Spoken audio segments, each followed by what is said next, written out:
Ce este benefic să știi despre situația de iubire în care te afli acum? Oh.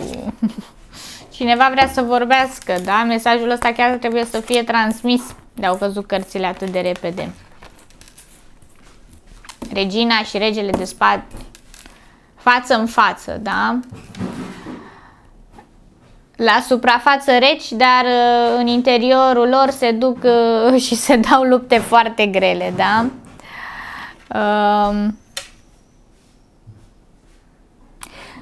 Este posibil ca această persoană să fie căsătorită, da? Deja, sau unul din voi să fie căsătorit. Să aibă deja o familie.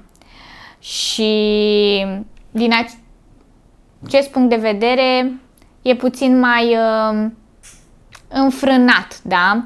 Nu spune exact tot ce simte, nu arată tot ce simte, pentru că simte că își trădează acolo familia, chiar dacă lucrurile nu funcționează în familia lui cum și-ar dori și că în voi această persoană a găsit o persoană care îl înțelege, da? Care îl acceptă așa cum este și care îl iubește. Simte nevoia să pună frână uneori, tocmai pentru că simte că face ceva greșit, da? Uneori poate să vină către voi foarte repede, da? Și să fie foarte intens, iar în secunda 2 să se retragă și parcă nu l-ați mai recunoaște, da? Nu știți ce se petrece. Vă întrebați oare ce ați făcut greșit? N-ați făcut nimic greșit, doar că persoana asta aduce lupte foarte grele. Și în momentul în care el se retrage, nici voi nu vă lăsați mai prejos și vă retrageți la fel, da?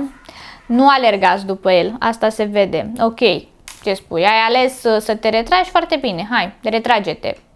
Doar că cumva universul vă vrea acolo împreună, da? Și aranjează lucrurile de așa natură încât voi să vă reîntâlniți, da?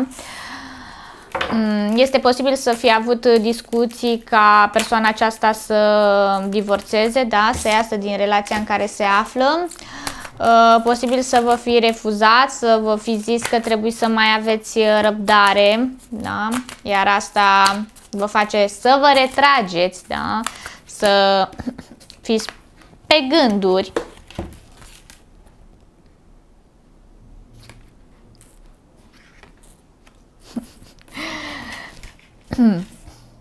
Uneori vă vine să apelați la vrăjitoare, nu? Să vă duceți să vă facă un ritual, ceva prin care să atrageți persoana asta să rămână lângă voi. Eu sper că nu apelați totuși la astfel de lucruri, deși vă trec prin minte.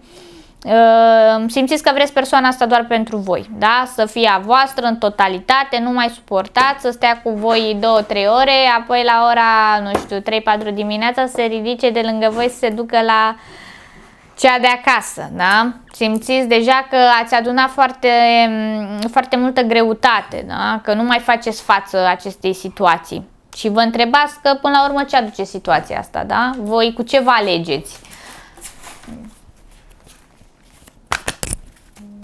Da? Nu mai vreți jumătăți de măsură. Vreți totul sau nimic. Ia să vedem către ce o să ducă această situație.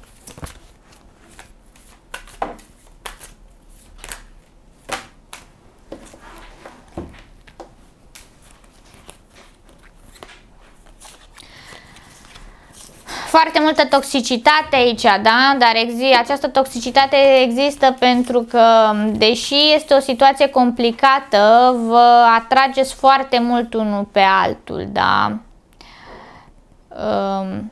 Nu puteți să rezistați unul în fața celuilalt, da? Vă lăsați cuprins de pasiunea asta dintre voi. Dar imediat după ce se întâmplă ceva, unul din voi simte nevoia să se retragă, da? Simte că e prea mult de dus pentru el această situație, că nu e corect, că nu știe cum să facă față.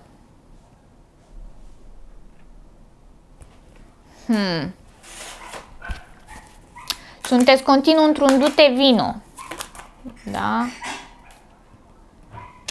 El poate părea o persoană foarte încrezătoare și foarte sigur pe el, dar nu e deloc așa. În sufletul lui acolo foarte multe lupte.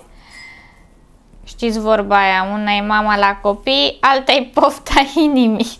Fix în situația asta vă aflați voi aici, da? Foarte multă toxicitate, nu vă puteți lăsa, dar nici împreună nu puteți să fiți. Nu știți cum să vă adaptați situației. El vrea să păstreze controlul, să fie în control, pentru că vă vrea, bineînțeles, și pe voi, dar nici la ea de acasă nu poate să renunțe. Da, după ce dispare 2-3 zile, apoi se întoarce la voi plin de pasiune, plin de dorință, vă promite marea și sarea că o să renunțe la cea de acasă, că o să fie doar al vostru, iar după ce are, iară se retrage, da? Avem turnul la baza pachetului, relația nu mai poate să funcționeze în ritmul ăsta la nesfârșit, da? Vine o situație care o să dărâme totul ca să reconstruiți relația asta de la zero, ori renunțați la ea, da? Că nu vă face bine la niciunul, da? Așa că învățați să puneți niște limite, da? Nu vă mai mulțumiți așa cu puțin. Că când se dorește ceva,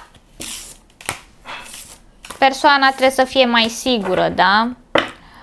Luptele persoanei respective nu trebuie să fie și luptele voastre neapărat, da? Dacă vă doriți o relație sănătoasă, în situația în care vă aflați acum nu prea este nimic sănătos, ci este doar toxic, pentru că vă consumă foarte mult de energie, da? Vă mănâncă foarte mult energia, pentru că în momentele când persoana asta pleacă, voi vă gândiți că